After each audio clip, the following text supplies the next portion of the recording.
Mike Cox talk about Governor Granholm, and it explained a lot to me. You remember her comment about we were all going to be blown away? Well, I think yesterday we now know that we've been wasted away in Margaritaville for the last 5 years, frankly, because that's where Michigan, unfortunately, has gone.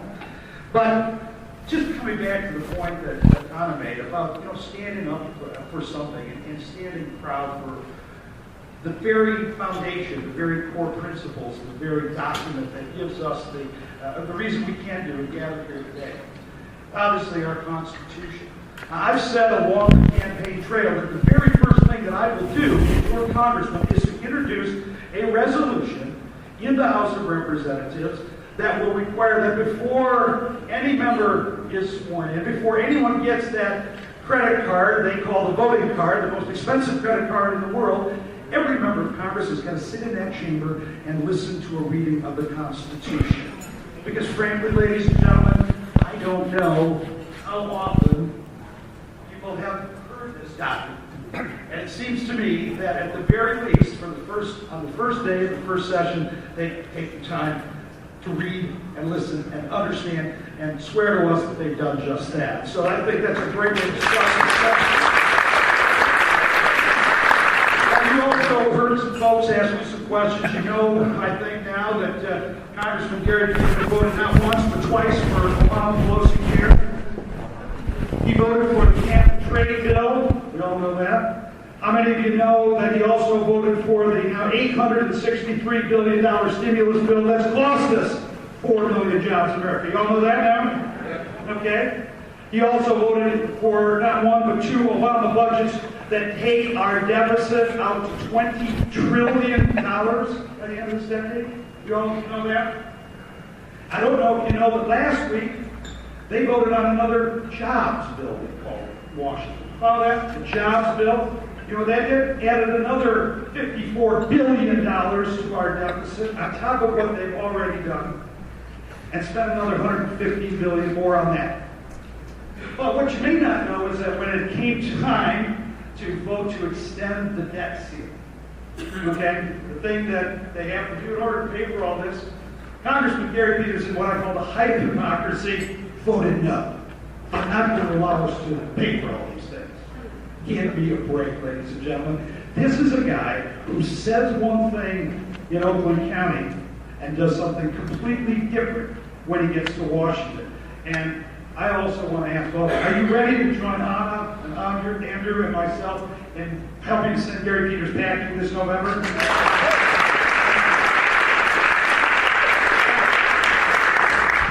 Now, there's a lot of ammunition that we have in this campaign on healthcare and cap and trade and energy policy and jobs and what have you.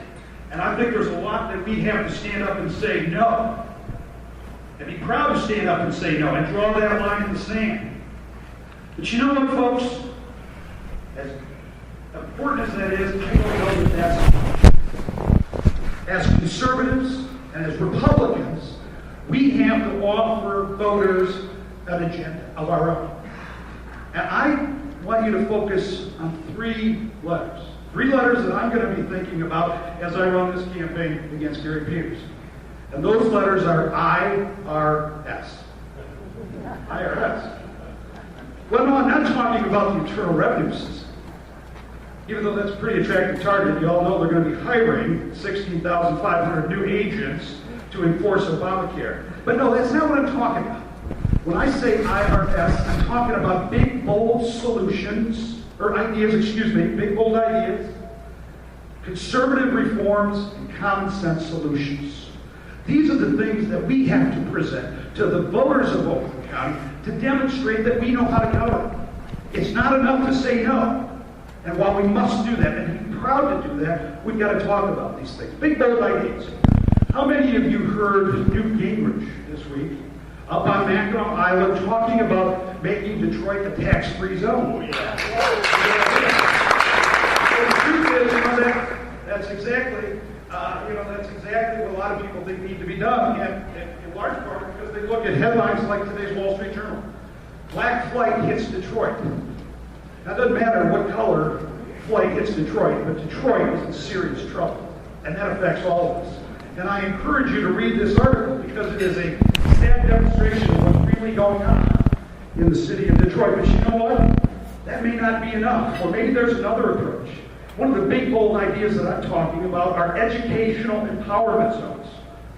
What does that mean? Well, we've got to find a way to attract families back into the city of Detroit. One of the ways you do that is to make sure that you have an education system that works. Detroit today has our many urban education systems broken at their core.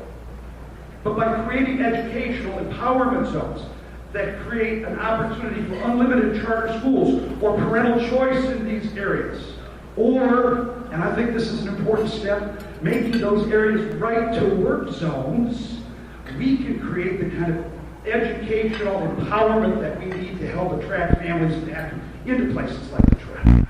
And the truth is, we need to be thinking about those kind of big, bold issues. We need to start talking about those things and not be afraid to put our best foot forward. Now, here's another idea for you. I'm just going to throw it out, and let's think about it. Do you realize that it costs $14.5 billion to conduct the census? We're obligated by that Constitution to do it every 10 years. $14.5 billion. Comes out to about $50 a person. I don't know about you, but when I got my census form, I filled it out, put it in the mail, it didn't cost me anything except the business required postage. So that means somebody else is taking my $50. Probably the same is true with all of you.